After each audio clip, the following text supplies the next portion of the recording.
El presidente Andrés Manuel López Obrador y el ejército mexicano están abiertamente confrontados. Existe un choque entre el mando civil y el militar que no se puede ya ocultar.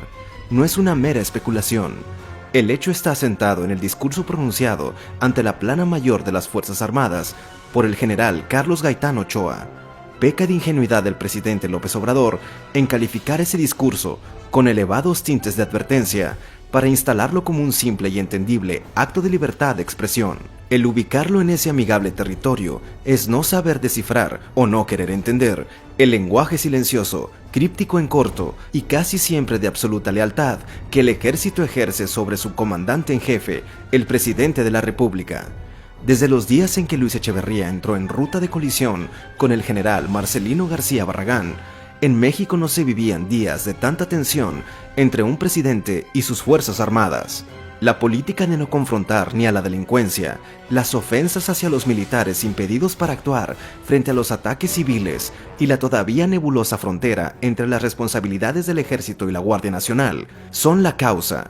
El tropiezo táctico de Culiacán es solo la gota que derrama el vaso, porque el discurso del general Gaitán no es una accidental y solitaria entrevista a título personal, sino un discurso formal pronunciado frente al general secretario Luis Crescencio Sandoval y frente a los más altos mandos castrenses en activo y retirados. El mensaje es claro y quien lo pronuncia lo hace en nombre de los hombres y mujeres de verde olivo. Nos preocupa el México de hoy, dice el general Gaitán, quien abre su discurso advirtiendo que nos sentimos agraviados como mexicanos y ofendidos como soldados. Y después de esta suave entrada, vienen las definiciones, que exhiben sin cortapisas el choque entre las Fuerzas Armadas y el gobierno de la Cuarta Transformación.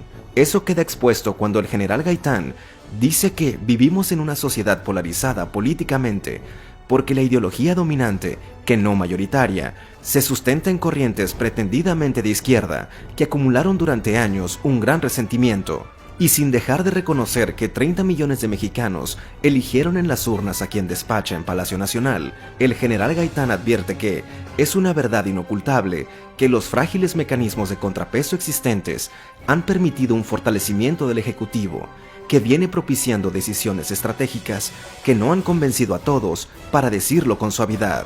Pero esa suavidad se endurece cuando dice: ello nos inquieta, nos ofende eventualmente, pero sobre todo nos preocupa, toda vez que cada uno de los aquí presentes fuimos formados con valores axiológicos sólidos, que chocan con las formas con las que hoy se conduce el país. La admisión de que existe un choque entre ejército y presidente es explícita.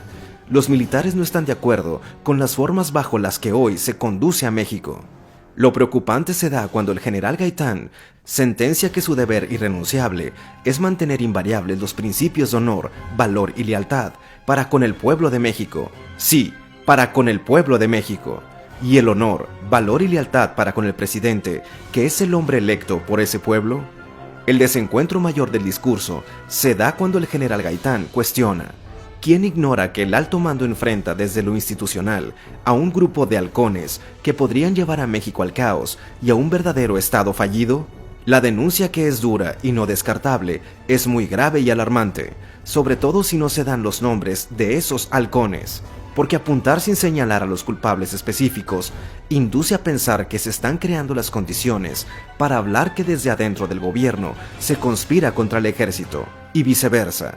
El discurso del general Gaitán concluye advirtiendo que trata de mantenerse dentro de la disciplina a la que está obligado y que reitera su lealtad irrenunciable a México. De nuevo, y la disciplina al presidente, quien desde la izquierda que rechazan y con la que admite que tienen un choque de valores, ¿no hay una específica mención? Al cierre del discurso, el general Gaitán hace una petición de respaldo y solidaridad para el general secretario Luis Crescencio Sandoval. De nuevo, ninguna mención de respaldo y solidaridad para quien por ley es el comandante supremo, que es el presidente López Obrador. Por esto decimos que esto no es un simple ejercicio de libertad de expresión. El discurso del general Gaitán, a nombre del ejército, es un mensaje retador, desafiante, al estilo personal de gobernar en la Cuarta Transformación. Un estilo frente al que, es claro, no les cuadra a los hombres en uniforme verde olivo, que se sienten amenazados hoy por sus halcones. Inédito y preocupante.